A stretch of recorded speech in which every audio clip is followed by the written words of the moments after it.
el estado de emergencia hasta el 12, 13 de marzo, 12 de marzo incluso de abril, estoy ya, la cuarentena me tiene un poquito confundido.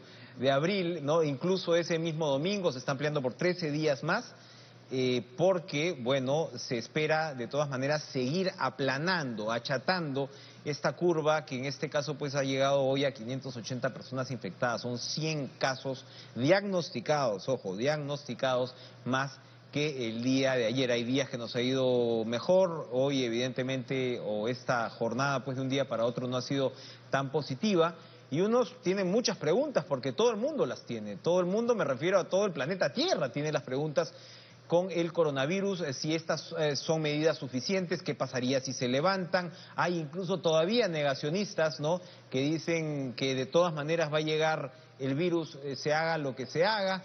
Como repito, pues la situación de países como Italia y España es realmente de terror, y evidentemente es lo que a uno no quiere de ninguna manera llegar, a pesar de tener servicios de salud pues que son bastante más avanzados que los nuestros. Hay modelos alternativos, entre comillas, como el de Corea del Sur, y otros que no han hecho gran cosa, como Japón, y hasta ahora no han mostrado gran cantidad de infectados, aunque ya hay alarma entre las autoridades de Tokio, por ejemplo, y de Osaka, que señalan que podría venirse una ola de infección grandísima. Hoy veía fotos en medios internacionales de los japoneses almorzando así codo a codo en los restaurantes sin mayor problema. Así que hay, digamos, todavía una situación múltiple más allá de los focos de infección que más preocupan en el mundo. Vamos a conversar de esta situación, porque yo estoy seguro que nos va a dar respuestas muy interesantes, con el doctor Abel Salinas, exministro de Salud, a quien le agradecemos esta conexión hoy en Cara a Cara. ¿Cómo está, doctor Salinas? Un gusto verlo a la distancia. Enrique, buenas noches, y siempre es un placer estar con ustedes. ¿Está usted de acuerdo con la ampliación de las medidas del estado de emergencia y puntualmente pues con el estado de aislamiento social? Sin dudas, en realidad esta medida, la extensión de la medida de este aislamiento domiciliario obligatorio se hace necesario por cuanto todavía no tenemos la tendencia firme de aplanar la curva de ascenso de los casos nuevos. En consecuencia, es necesario este aislamiento, es necesario que todos lo cumplamos. Yo creo que en este momento todos los peruanos debemos acatar esta indicación. Esto en principio. En segundo lugar, sí creo que es importante dos cosas. Una, esta prolongación de este aislamiento, de esta inmovilización, evidentemente afecta a muchos peruanos y lo entendemos. O sea, hay muchos ciudadanos que viven del día al día, que sabemos que el 70% de la población por lo menos son informales o independientes, profesionales y no profesionales, y viven de su producción día a día, de manera que conforme pasen los días o las semanas, se van sintiendo acosados, apretados en sus economías, la cadena de pago se interrumpe y ciertamente existe mucha preocupación. Y siempre existe el riesgo del desborde social, sobre todo de los más necesitados, los que finalmente pierden un poco la serenidad y pueden salir a buscar trabajo, a buscar el pan de cada día. En consecuencia, se han anunciado algunas medidas, es cierto que no es fácil implementarlas y seguramente debe haber muchas más. Algunas están orientadas a controlar, apoyar económicamente de alguna manera al grupo de formales. El tema del CTS, por ejemplo, que es un poco el propio fondo que tiene un trabajador para cuando está desempleado, y no estoy tan seguro que debería utilizarse de esta manera. Probablemente haya algunas propuestas mejores.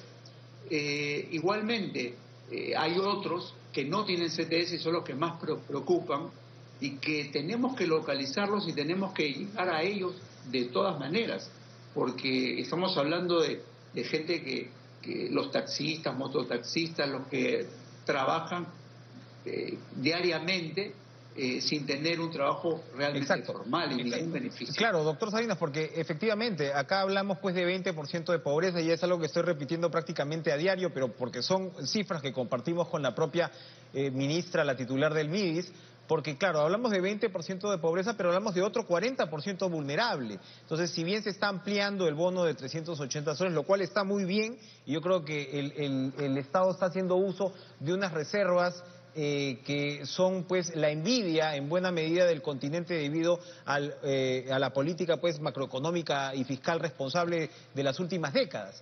Pero aún así uno comienza pues a imaginar cómo llegar a todo ese país, porque si bien nuestra política macroeconómica es nuestro punto fuerte, nuestra informalidad ha sido nuestro punto débil todos estos años y ahora efectivamente es lo que se pone en evidencia. ¿Cómo llegar a todos esos peruanos que de repente no están considerados oficialmente dentro de la pobreza, pero que en la práctica casi lo son, o son tan vulnerables como que si no sales a trabajar 1 o 2 semanas, pues efectivamente estás en una condición como tal, de pobre? Sin dudas, eso es lo que se denomina la pobreza coyuntural. Hoy día tengo que comer, pero mañana o la próxima semana puedo estar privado de eso, porque mi ciclo, mi cadena de pago es muy corto, ¿verdad? No tengo las suficientes reservas. Hoy día tengo dinero, pero la próxima semana ya no. Ante situaciones catastróficas como pueden ser estas, el no poder trabajar. Es cierto. Entonces, creo que es importante que estas medidas de aislamiento, que son necesarias, que hemos llegado a este extremo y que necesitamos cumplirlas, también estemos diseñando cómo es que vamos a salir de esto progresivamente.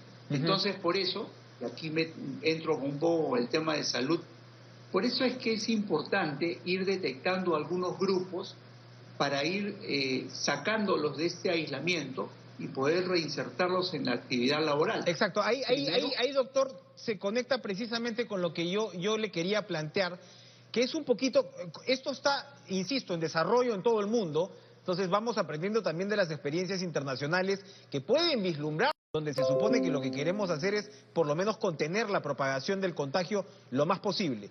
Pero esto, por ejemplo, con el arribo en gran cantidad de las pruebas, que ahorita yo le quiero preguntar sobre la naturaleza de las pruebas, pero deberíamos entrar a una suerte de afinamiento donde vas, como usted señala, identificando no solo a grupos que no tengan mayor riesgo, sino que a grupos que sí lo tengan, ¿no? Así es. Sí, definitivamente estas medidas de aislamiento han sido masivas para el sano, para el que estaba infectado asintomático, para el que estaba sintomático, para todos a casa. Porque en realidad ha faltado este componente que seguramente es otra pregunta, que es ciertamente detectar quién estaba enfermo para ese verdaderamente aislarlo y quién ya estaba sano, y eso tendrá que hacerse prontamente, para poder prepararlo y reinsertarlo en la actividad. Por ejemplo, y por eso son importantes las pruebas que puedan diagnosticar ahora la enfermedad, que alguien tiene la enfermedad desde el primer día. Fíjese, Enrique, las pruebas, por ejemplo, me adelanto un poco, yo creo que esto es algo que felizmente ya se llegó al entendimiento, escuché ayer al presidente y al propio ministro de Salud, que las denominadas pruebas rápidas, que en realidad son las pruebas serológicas, sirven para establecer prevalencia y son medidas complementarias a las pruebas, y si son complementarias hay otras que son principales, y las principales son las pruebas moleculares. Y esto en realidad es algo que yo tuve la oportunidad de conversar con varios de los expertos mencionados, algunos de los que se reunieron con el ministro ayer por la mañana, y con muchos más, y además con los clínicos. Por ejemplo, yo soy un clínico y además tengo muchos alumnos, y en realidad esto no era un tema de discusión real. Todos sabemos cuál es el rol de las pruebas moleculares, que sí tenemos que hacerlas más rápido, hay que procesarlas más rápido y podemos hablar de eso también. ¿Y cuál es el rol de las pruebas serológicas o los anticuerpos?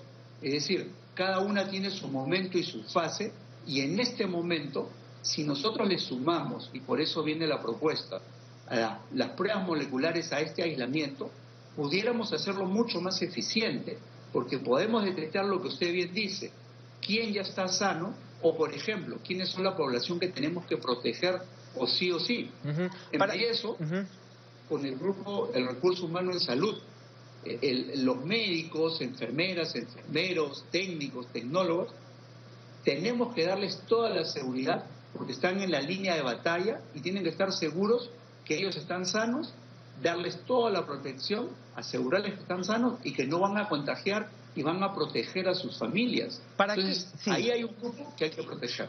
¿Para qué nos sirve, doctor Salinas, la prueba rápida? Porque, a ver, yo he escuchado algunas versiones, usted conocerá más a su rubro, que me dicen, por ejemplo, que los infectólogos son un poco, digamos, celosos, perfeccionistas, ¿no? O sea que, por ende, hasta ahora todo se ha concentrado en el Instituto Nacional de Salud, ¿no? Que no ha habido pues de repente una apertura como se ha dado en otros puntos, o ha tenido que pasar una situación que francamente es muy difícil, valga la redundancia, de controlar. O sea, es decir, buscar la perfección, ¿no? Del diagnóstico en una situación como esta, donde hay que probar probablemente a cientos de miles de personas o a millones incluso, a juzgar por el tamaño de las adquisiciones que se están haciendo. Entonces, en ese punto, en esa discusión, porque hay algunos especialistas que han expresado, pues, insisto, su desconfianza o han sido incluso peyorativos con el tema de la prueba rápida. ¿Sirven o no sirven? Y si sirven, ¿para qué sirven? Exacto. Yo creo que eso es un tema que creo que ya quedó claro, en el sentido que las pruebas moleculares son útiles en este momento, son las prioritarias, y las pruebas serológicas son complementarias. ¿Qué quiere decir esto? Que en este momento lo que tenemos que hacer es diagnosticar al que está enfermo, al que tiene el virus desde el primer día, para poder aislarlo y para poder proteger al resto. Y el que esté negativo, podemos ya reinsertarlo en su actividad para que siga produciendo y evitar ese colapso económico, esa situación de pobreza coyuntural de la que hemos hablado hace un momento. Doctor, para aclarar, la prueba rápida nos dice quién está sano, nos confirma quién está sano. La prueba rápida mide los anticuerpos que uno desarrolla después de tener el virus, después de algunos días, 5, 6, 7 días. Durante ese periodo de ventana, la prueba puede salir negativa a pesar de que tenga la enfermedad. Entonces, no es útil en ese momento. Después de eso, las pruebas serológicas, más llamadas rápidas, en realidad se deben llamar pruebas serológicas porque las pruebas moleculares también pueden ser rápidas. Estas pruebas serológicas nos sirven después para establecer la prevalencia. ¿Qué quiere decir eso? ¿Cómo quedó la población, en donde hay más casos, porque queda la memoria en esta prueba, que la detectamos rápidamente para saber por dónde estuvo el virus, cuál es la población de riesgo, cuál es la zona, el territorio que tiene más o que tuvo más, y qué es lo que podemos hacer para conocer más del virus. Recordemos que este es un virus nuevo. Sin embargo, las pruebas moleculares de PCR en tiempo real se desarrollaron rápidamente y estuvieron disponibles en el mes de enero. Probablemente nosotros debimos desde esa época adquirir las pruebas, porque este era un tema que venía, y probablemente estoy convencido que si las hubiéramos utilizado en un procesamiento mucho más amplio, no solamente en un número reducido de pruebas, si las hubiéramos tenido a tiempo, el impacto de esta medida de aislamiento sería mucho mejor. ¿Qué quiero decir con eso? Contesto a otra de sus preguntas. Es cierto, el INS es un instituto altamente certificado para realizar las pruebas, pero no es el único. Es decir, existen otros equipamientos que hay en universidades públicas, privadas, en laboratorios privados, que tienen el equipamiento para procesar este insumo que se llama PCR, de pruebas moleculares.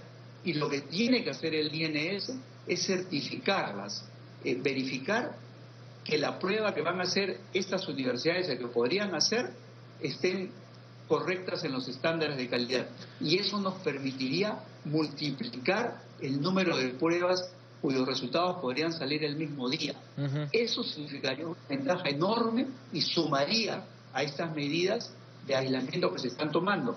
y nos serviría más adelante, cuando termine este proceso el 12 de abril, pudiera ir diciéndonos a quiénes podemos reinsertar en forma escalonada, porque no es que el día 13 de abril se prendió la luz y ya todos otra vez salimos a la calle. Vamos a tener que cambiar una serie de hábitos sociales, empezando desde el tipo de reuniones masivas, claro. el tema de reuniones numerosas.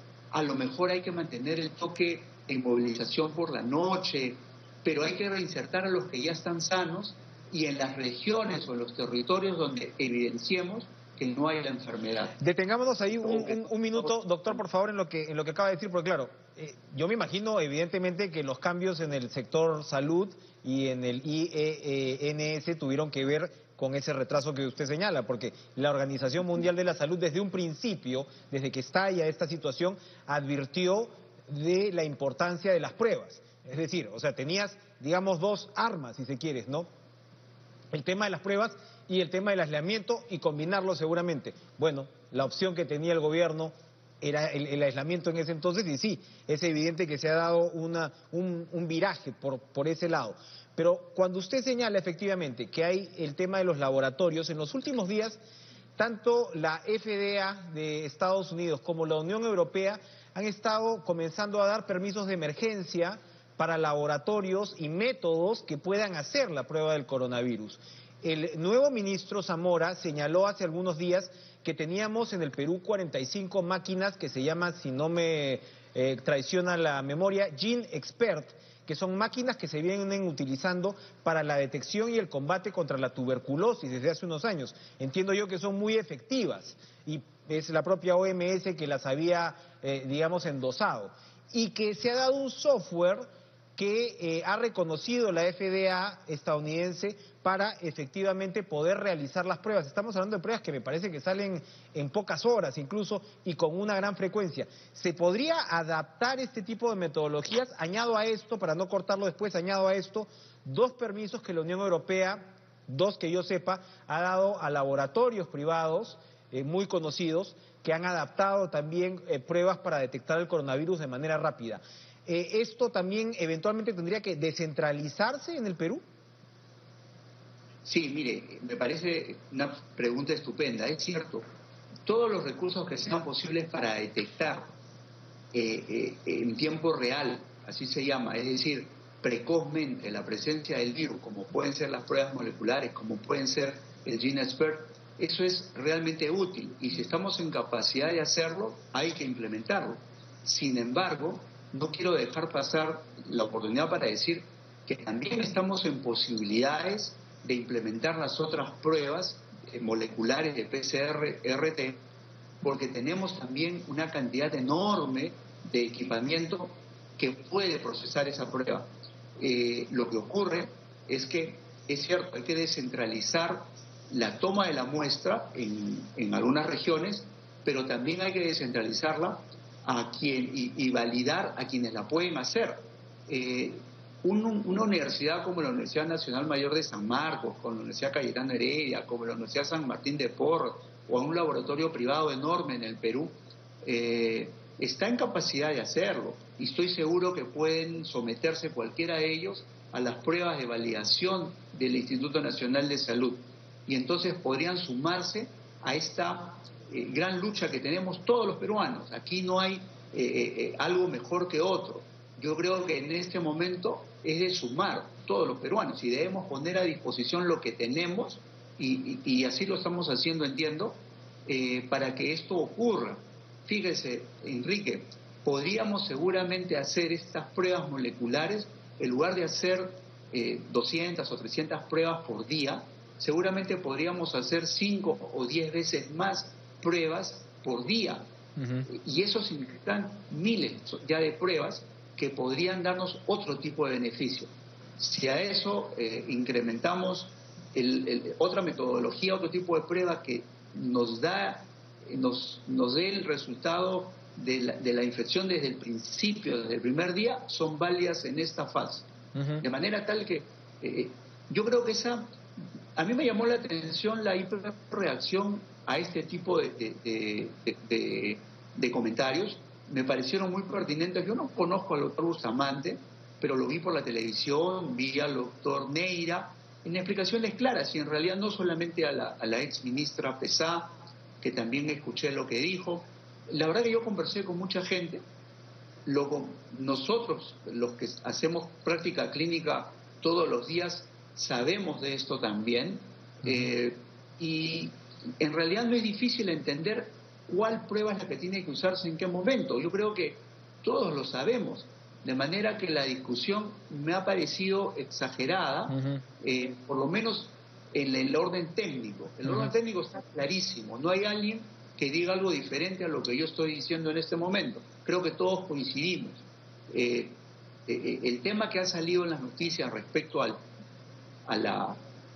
origen de las pruebas y que si han sido validadas o si España está devolviendo algunas pruebas rápidas a la China, es otro tema que no lo conozco, que no entiendo, no sé exactamente cuál fue el proceso de compra, aquí ni siquiera sé a quién le hemos comprado, pero en todo caso yo creo que dejando eso de lado y pensando propositivamente, tenemos que dar más énfasis a lo que necesitamos en este momento para poder salir de esto, que estamos todos los peruanos.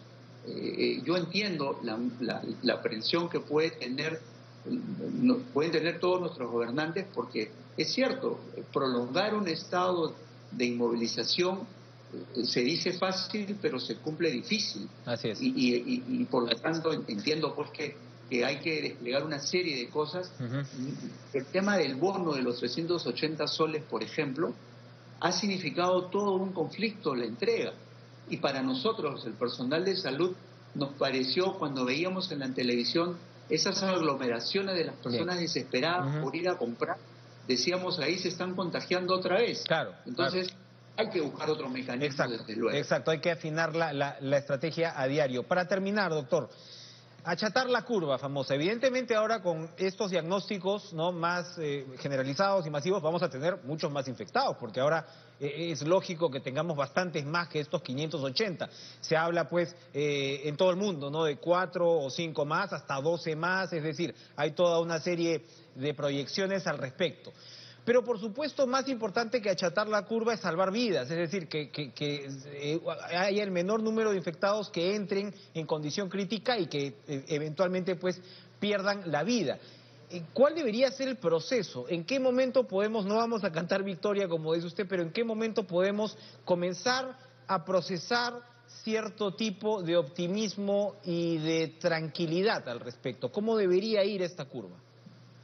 Sí, yo creo que cuando los casos, el ascenso de casos disminuya y comience a aplanarse, es que estamos yendo por el buen camino. Eso va a ocurrir, tenemos que tener confianza en que eso va a ocurrir, solamente hay que sumar un poco más de procesos en esto. Por eso hemos estado insistiendo en todas estas propuestas que entiendo son bien tomadas por el ministro de Salud, por el gobierno en general. Hay muchas ideas que se han estado dando. Yo quisiera no perder la oportunidad para pedirle a toda la población que mantenga la calma, la serenidad y que sigan acatando las medidas. Yo creo que este es el camino que tenemos, y pensemos de aquí en adelante que vamos a tener que cambiar nuestros hábitos sociales definitivamente. Probablemente por mucho tiempo no podremos tener eventos masivos, de concurrencias masivas, de aglomeraciones. Esas reuniones sociales vamos a tener que dispersarlas un poco, y los gobernantes tienen que también pensar, los que sigan más adelante, que vamos a tener que trabajar un poco más en la informalidad. Tenemos que revertir la informalidad, que ya estamos dando cuenta no ha sido nuestro gran aliado en estos casos. Muchas gracias, doctor Abel Salinas Rimas, por esta comunicación. Creo que ha cubierto muchas de nuestras dudas y ojalá podamos conversar más adelante, porque esto evidentemente es un debate en desarrollo literalmente. Gracias a usted. Vamos a ir a una pausa, pero les cuento que regresamos con el alcalde de Lima, Jorge Muñoz, aquí en estudios. No se vayan.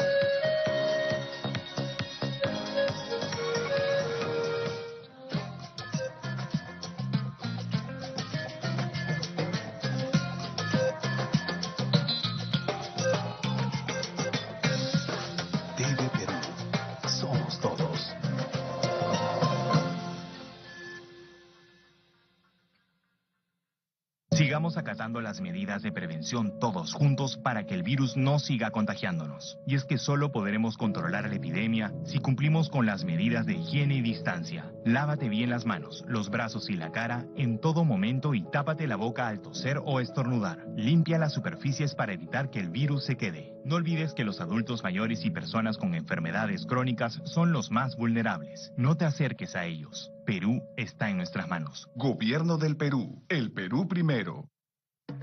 De la grandeza de la Amazonía peruana y el poder de las superfrutas. Bio Camu Camu. Jugo 100% natural, sin azúcar añadida, sin conservantes y con antioxidantes. El Camu Camu es el fruto amazónico rey de la vitamina C. 100 gramos de Camu Camu tienen 60 veces más vitamina C que 100 gramos de jugo de limón. Camu Camu, el aliado perfecto para fortalecer tus defensas. Únete a la revolución natural con Bio. Ponle cubito Maggi ya, quiero más, ponle cubito Maggi ya que quiero repetir más. Cubito Maggi le pone más sazón a los platos peruanos. ¡Ay, qué rico! Jugar con la realidad virtual te hará vivir una aventura intensa. Ah, esperas algo intenso. Intenso es esto.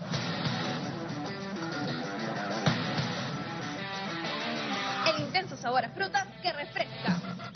Vive el intenso. Pide Cifrut. ¡Cifrut! Ahora con 25% más, pídela en su presentación de 500 mililitros a solo un sol. ¡Cifrut! A ver, si es que se nos ha pedido a todos que hagamos un esfuerzo, tenemos que hacerlo. Amor, hoy estoy de guardia, así que ya nos vemos en la mañana. Cuídense mucho. Papá, ¿escuchas mis aplausos?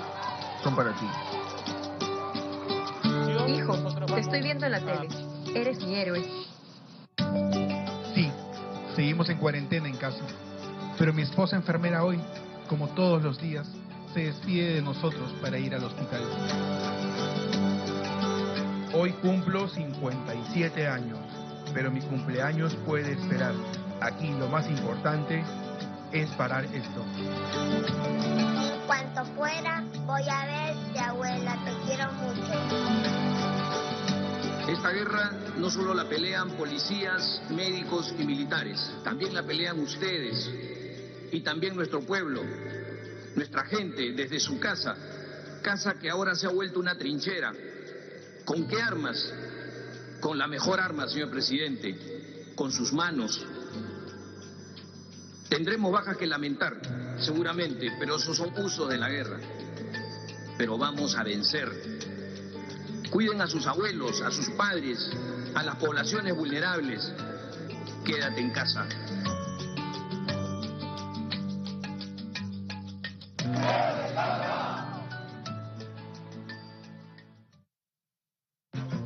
Estamos viendo Cara a Cara.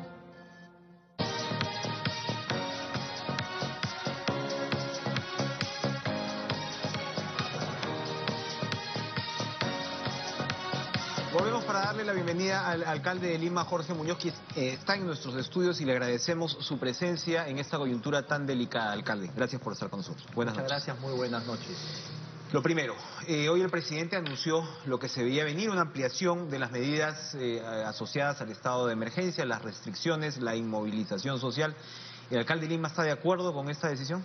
Yo estoy de acuerdo, creo que era algo necesario, algo que tenemos además nosotros todos que, digamos, sumarnos a ello y trabajar para que las medidas sean medidas efectivas. ¿Por qué estoy de acuerdo con esto? Porque se ha avanzado, en definitiva, hay proyecciones que te dicen que vamos por un buen camino, pero había el riesgo de que con la Semana Santa que se viene a portas, todo lo avanzado podía dejarse de, digamos, de ser efectivo, de ser bueno. Entonces, creo que es una medida de prevención muy positiva y que esperemos traiga los resultados del caso. Eso priorizando lo que es la vida humana, porque la economía se va a ver afectada sin duda, pero hay una priorización de la vida que creo que es lo esencial que toda autoridad tiene que buscar preservar. Usted está al frente de una megalópolis, una de las megalópolis que enfrentan una situación como esta, y en una ciudad con la densidad de Lima, evidentemente el contacto es más frecuente y con el coronavirus es un factor que sin duda podría empeorar la situación. Hoy vemos que la pandemia en Estados Unidos, por ejemplo, tiene su epicentro en Nueva York, ni qué decir de qué megalópolis estamos hablando en ese caso. Además, usted tiene distritos donde ya hemos visto que, si bien tampoco estamos hablando de explosiones de casos, ya son 50, 40 y pico por el lado de Miraflores, Surco, Jesús María, me parece, y el Cercado sería, ¿no? El problema o la limitación que hemos tenido es que se han hecho pocas pruebas relativamente en el Perú, por lo que ya sabemos. Mañana viernes se supone que comienzan a llegar en cantidades importantes las pruebas rápidas y demás. ¿Cómo debería afrontarse la situación, siendo que Lima pues tiene concentrada la gran cantidad de casos del país y, como repito, los distritos son en donde hay que comenzar, o ya se está supervisando la situación de manera más fina? Mira, tú has hecho un análisis muy claro, Enrique. Lima tiene la concentración en los 10 primeros distritos donde se han ido produciendo las cosas. Ahí hay una concentración de más o menos el 50% de todos los casos del país. Y entonces hay que mirar estos distritos con mucho cuidado. ¿Para qué? Para probablemente acentuar algunas medidas de restricción, de aislamiento social, cuidados que se tienen que hacer en estos lugares, pero también concentrar, creo yo, el uso de las pruebas en esos lugares, sin perjuicio de atender los otros sitios de todo el país. Y esto no es un mensaje centralista o una visión centralista la que tengo yo al decir esto, sino es un mensaje de estadísticas, o sea, de ver dónde están la mayor cantidad de casos, y ahí tenemos que concentrarnos. Surco, por ejemplo, lidera con 40 y tantos casos el ranking hoy en Lima. Hay que ver por qué hay esos casos ahí y cuántos más podrían haber que no se han podido todavía testear. Y así como esto en los otros distritos, y también abrir, obviamente, las pruebas y tratar de sumar más capacidad en ese sentido. Yo sé que el Estado está haciendo todo lo que puede hacer, pero está al máximo de su capacidad. Hay que mejorar algunas cosas, sin duda, pero para eso tenemos que sumarnos también todos los niveles de gobierno. ¿Qué medidas específicas adicionales, para terminar con este tema de los distritos, que yo creo que va a ser la tendencia? De alguna manera entramos a una etapa en la cual la focalización y la trazabilidad de los casos va a tener que ser más fina, porque no nos podemos quedar en cuarentena indefinidamente. No hay economía que vaya a aguantar una situación así. ¿Qué medidas adicionales son las que se podrían tomar en esos distritos, donde además seguramente, si ahora tenemos 45 o 50 casos en estos 4 o 5 distritos que encabezan la lista, cuando comencemos a testear van a ser muchos más, evidentemente? Seguro que sí. ¿Qué medidas adicionales son las que se podrían tomar? Estamos hablando de otro tipo de toques de queda, de confinamiento, es decir, una aplicación de fronteras sobre fronteras. ¿Qué es lo que se podría hacer? Mira, hay dos cosas que hacen que el virus se pueda propagar más rápido. La movilización de las personas y la concentración de las personas. Entonces, ahí esos dos elementos son elementos simples, sencillos, donde se tiene que trabajar. Es decir, si hay mucha movilización en un distrito, habrá que buscar que no lo haya tanto, habrá que buscar que no existan focos de concentración, habrá que hacer un trabajo en los mercados probablemente, porque todavía vemos que hay mucha gente que se aglomera. Habrá que buscar también algunas otras cosas más, como por ejemplo lo que va a venir después. ¿Qué cosa es lo que va a venir después? Que ya en algunos lugares se va sintiendo. Salud mental. Hay que hacer un trabajo en ese sentido también. Hay que ayudar, hay que sumar. No toda la actividad o toda la tarea tiene que estar en manos de un determinado sector, que es el MINSA. Por supuesto que ellos tienen la especialidad y la capacidad de lo que tenemos para poder atender esto, pero los otros niveles de gobierno se tienen que sumar también. Eso yo le quería preguntar. Los hospitales de la solidaridad, por ejemplo, ahora que vienen las pruebas y que se está hablando, y es un debate mundial, ojo, el tema del diagnóstico, ¿no? O sea, el tratamiento efectivamente es el gran desafío, ¿no? Que los sistemas de salud no colapsen, pero el tema del diagnóstico es el paso previo para poder efectivamente conocer el tamaño de la situación. Y uno se pregunta por qué los hospitales de Solidaridad no podrían, por ejemplo, proveer el servicio de las pruebas. Eso hemos ofrecido nosotros al MINSA. En Lima tenemos 16 hospitales de la Solidaridad y hemos preparado unas pequeñas salas para poder hacer estas tomas de muestras. Pero evidentemente todo esto tiene que hacerse bajo la rectoría, vuelvo a repetir, del MINSA. Ellos nos darán el pase o no, está el ofrecimiento dado, con los reactivos que se compren por parte del Estado, y las pruebas se tienen que hacer en el Instituto Nacional de Salud. Entonces, el ofrecimiento está dado. Ahora se están utilizando otros espacios. Mientras que eso se ha hecho, también hemos ofrecido ayudar, colaborar con nuestro call center para poder ampliar la capacidad de escucha, a veces para temas de salud mental, o para poder derivar también las situaciones donde alguien está llamando porque dice, tengo todos los síntomas de coronavirus y no me atienden porque está saturada la línea. Podríamos también colaborar con ese tipo de cosas, ¿no?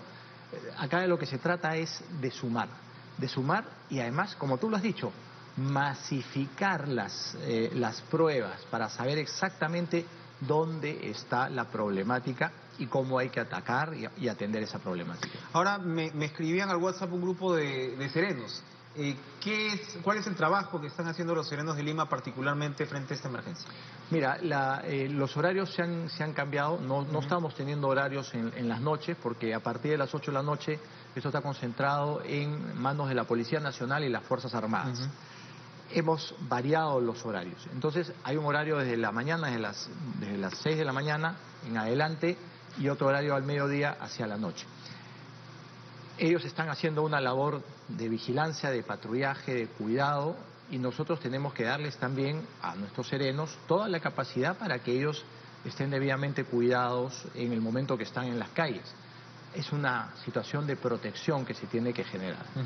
¿Cómo ha visto, yo que me movilizo por el centro histórico con mi salvoconducto, por supuesto, cómo ha visto la evolución de las medidas en el centro de Lima, que es, digamos, su casco inmediato de acción? Mira, bien, pero todavía hay algunos ciudadanos que les falta un poco más de conciencia. Ayer hablaba con un grupo de personas que me llamaban desde Barrios Altos y me decían, alcalde, aquí en Barrios Altos tenemos una jarana al costado y la gente está bailando, está tomando cerveza. Entonces, nosotros lo que hicimos es correr traslado de esto a la Policía Nacional porque no podíamos intervenir, era durante la época o la hora del toque de queda. Entonces, yo aprovecho las ondas de